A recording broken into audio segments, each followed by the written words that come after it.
Today in the battle arena, we have two super serum soldiers going head to head.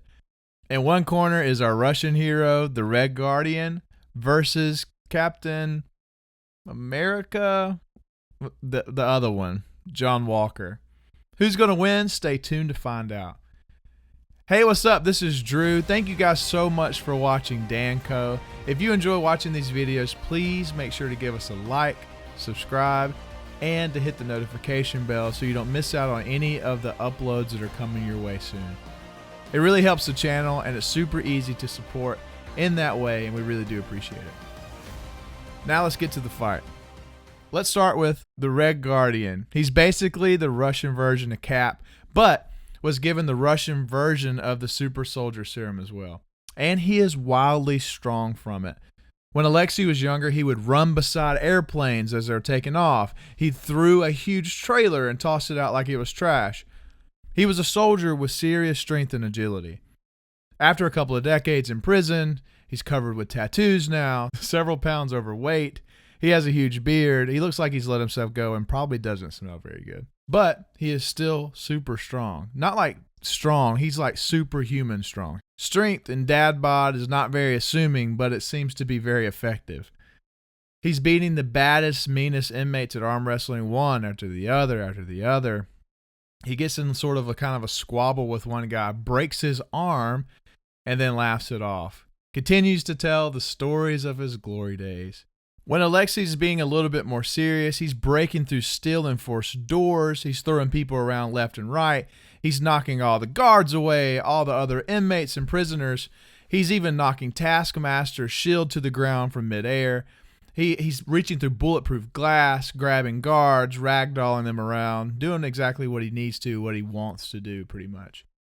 So even with his addition of extra LBs, he's still able to super jump, to do things that someone of his stature is just uncommonly able to do. It seems like he's pulling from his glory days. He used to be a big deal, used to be super strong, he used to be the MVP, the guy that people would turn to, and that's sort of kind of a flickering flame at this point, but it does bring out a lot of bravery in less than ideal situations. The truth is he loves to talk, and it's not just that, he's really just not much of a fighter anymore. In the Black Widow movie, the Red Guardian is really not a good opponent for Taskmaster. They're just too strong. And you might be thinking, who cares? Who's Taskmaster? Let me tell you how they work. So Taskmaster is able to see any fighting style, and they can immediately match it blow for blow. So somewhere in their Terminator head, their fighting techniques are from all the main characters like Black Widow, from Captain America, or Winter Soldier, and even Black Panther, like everybody. They're able to match that style. So even losing gracefully to Taskmaster is still sort of a big deal for Alexei. So Red Guardian might not be the person you want to bet all of your money on in a fight right now. Black Widow doesn't give us a ton of information to work with about his strength and his durability, but if you're having poker night, you definitely want to invite this guy to come. So then in the other corner, we have Captain America. Well, not the Cap that we want, but the Cap that we need. No, just the Cap that was a really good soldier, but wasn't really great at being a good hang, right? John Walker, a decorated and respected veteran who tested off the charts in all physical categories, turned super soldier just like Steve. Personalities aside, John is a strong and ferocious fighter. Without the serum, we see him being able to do multiple missions overseas just as a plain soldier, and who's become one of the most decorated soldiers of his time. Not a small task. His track record has proven that he's an honorable war hero and able to take on more, but the shield of Captain America is really big shoes to fill. We all know that. After he's become Captain America for just a little bit, he starts to notice that he's still not stronger than his adversaries or even some of his teammates until he took a dose of the new super soldier serum, and it really did the job. We now see him throwing his shield into concrete. He's bending metal bars across his hands, moving armored trucks while fighting off foes. He's fighting flag smashers now, even killing one of the flag smashers, Nico, with his cap shield, leading up to one of the craziest scenes we've seen in the Falcon and Winter Soldier series. He fought with Falcon and the Winter Soldier and held his own for most of the match, even pinning them down and placing them in obvious danger before the other could knock him off. He then tears off Sam's wings. This felt crazy, felt sort of rude, but it goes to show that U.S. Agent is freakishly strong. He's also a little unpredictable. I believe that's one of the main factors that made this series so interesting to watch. It was because he could lose his temper at any moment, and it wasn't obvious how far it would go and who would have to pay for it. So we see in the fight with Sam and Bucky, they actually break his arm to take away the Captain America shield, and then he stands back up and he's ready for more. He wants to go again. So there's this craziness about John Walker that you don't really know how far you're going to go until you get into a fight with him. So that's also a thing too, but he's just really a good fighter. So the super soldier serum, it makes you strong. We see that that's what happened with Red Guardian. And now that he's gotten a little bit older, some of his fighting skills have probably gotten a little rusty. But we see that with John Walker, the serum doesn't just download fighting skills. It doesn't download quick battle reactions and awareness, but this is all stuff that he brings to the table.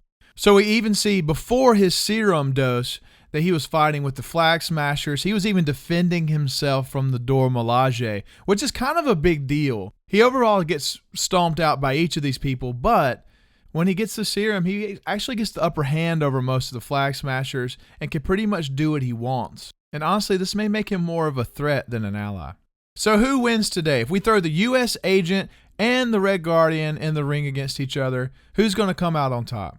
The serum is pretty much the same. It's really similar. It enhances humans to similar levels overall, and it all comes down to what skills and brains you're adding to the scenario. While we still don't have like a ton of information about Red Guardian in the MCU, with Black Widow being his first appearance, it's difficult to give like a full overall observation on what he's actually capable of. We do see the Red Guardian is strong. He moves a lot of things without difficulty. He's throwing people around. He's jumping to crazy heights. There's not much effort at all, and he's not really worried most of the time. He uses his strength, and it's not something new. Like you could tell that he's seasoned with this strength. It's not something that he's just figuring out for the first time, but he's been strong for a while.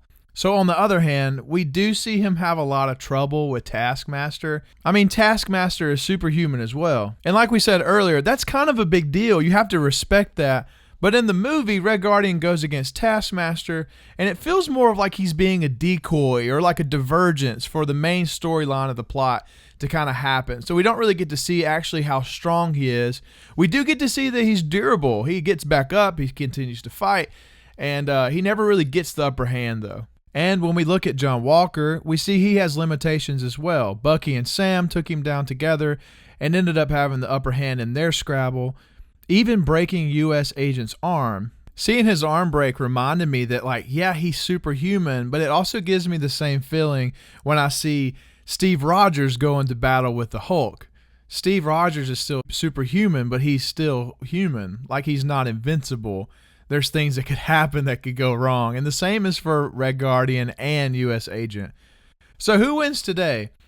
With John Walker and his unabandonnedness and not really knowing how far he'll go before he stops if he gets super angry, I feel like he could really hurt Red Guardian. But hey, maybe it's a completely different story back when Red Guardian is in his prime. Alexi's able to be in shape and to do things that are a little bit more physical. But I think he's going to have a pretty hard time with U.S. Agent, and probably equal to, if not harder time than it was for him to get into his suit. So we're going to give this one today to the U.S. Agent. U.S. Agent wins.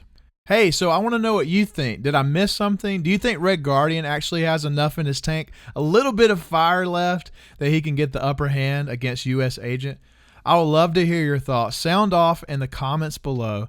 Who do you think wins this fight, U.S. Agent or the Red Guardian? Also, be sure to hit the like button, subscribe button, turn on notifications, join the DanCo army, and I'll see you next time.